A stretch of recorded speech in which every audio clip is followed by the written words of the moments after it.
Well, welcome back to the Anti-War Room. I'm Tom Andrews from Win Without War. Here today with Paul Kawika Martin from Peace Action. Paul, welcome. Thanks for having me, This Tom. is the first time you've been on the Anti-War Room. Indeed. Well, it's great to have you. And, you know, what we try to do is, if people come on who we haven't seen before, we want to introduce them. And also the organization that you represent. Win Without War is a coalition of 40 organizations, including Peace Action. What is Peace Action? Well, I'm the political director for Peace Action. Some people may know it better as Sane Freeze back in the day. We've been around 50 years.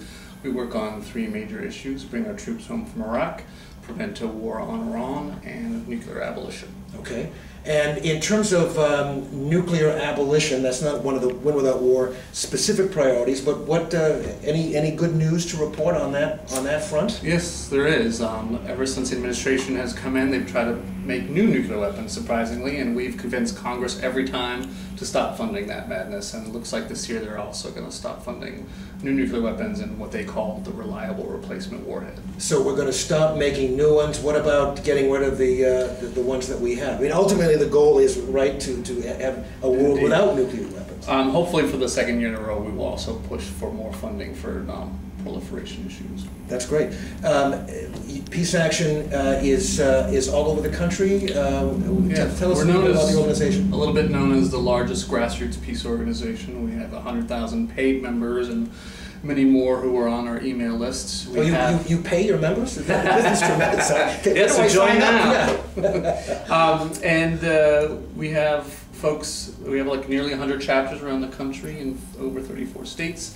And then we also have a student Peace Action network, which has people on some 150 to 200 campuses across the country. That's tremendous. And if you want more information about Peace Action, just link on to the Peace Action link on our website, and you can go to them and learn a lot more. Well, Paul, I know that Peace Action, one of the most active members of our coalition, and of course very involved in the Iraq War.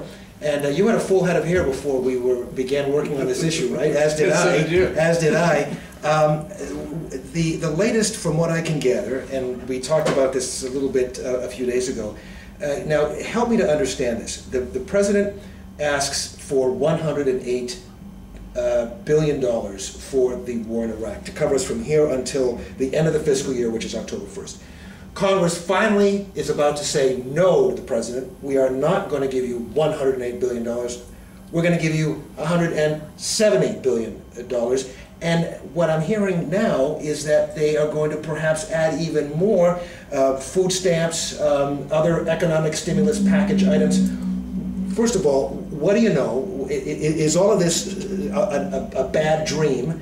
And if this is true, why is it true? What's going on? What are you hearing from them? Yeah, well, we're in the same bad dream we were at the start 8 years ago.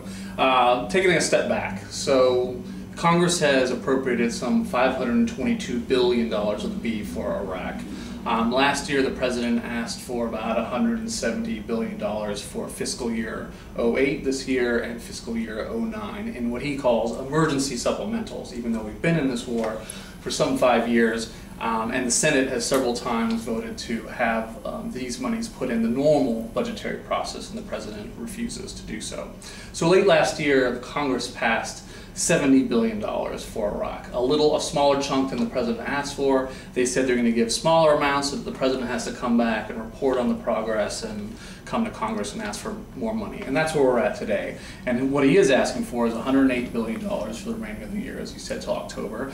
He's also asked for $70 billion for fiscal year 09. And the Democrats, have decided to perhaps give him all the monies at once, I think for two reasons. One, they are a bit concerned about having an Iraq war vote very close to the election.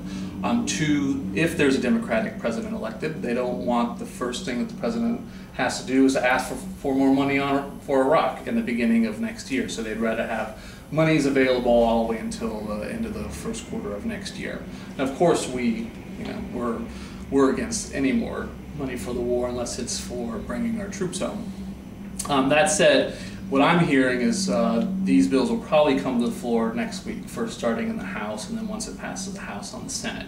What it sounds like is there might be 3 separate votes in the House. One will be specifically for the monies. The second will be for some of these added benefits, as you mentioned, stimulus package stuff. Non-Iraq-related spending. Exactly. Okay. The third will be several amendments around the Iraq War, some which might be good, like giving a timeline for withdrawal, which we would support, giving troops more time off, which we would support, opposing the declaration of principles or a long-term agreement between this administration and the Maliki government, which we also would support. Okay, so let's say all of these amendments that you've just mentioned, let's say they all pass. Correct. We have we have these three pieces, and let's say this second piece, some good investments in the economy, food stamps. Let's say that passes. Now, is the idea to kind of mold this all into one grand package? Then they will put that all together and send it over to the Senate, and then the Senate will do its job, which will most likely be similar type things and maybe similar amendments. And then once that happens, they're going to send it to the president. And if there is extra monies or things that the president doesn't like, he's going to veto it. And while we may get close in the House on a 2/3 vote, most likely not, we're definitely not going to get the 6-6 votes in the Senate to override a veto. So then they're going to have to do this all over again. And if they're going to put Iraq funds, then they're going to have to make it cleaner for the president to pass. Now, one other step back is people will say, well, why are the Democrats even giving this money to the president if they just want to stop the war? And it's true, Pelosi and Reid could just decide not to send the bill on, and they could stop funding the war right now. Mm-hmm. Now, they are very concerned, obviously, about people saying that they're not supporting the troops or not giving them the food or whatever. They're not going to support the troops, so obviously that's not going to happen. Okay, so you're a member of Congress, Congressman Martin, and you have now a final bill before you that has what the president has asked for, plus you have all these other provisions that you like. We're going to rest between deployments. We're going to make any permanent agreement illegal. In fact, let's even say there's going to be a time certain for troops to begin getting out. In fact, getting out. And then there's some other good things like food stamps. All of that gets put in your pocket, including the $178 billion. What do you do?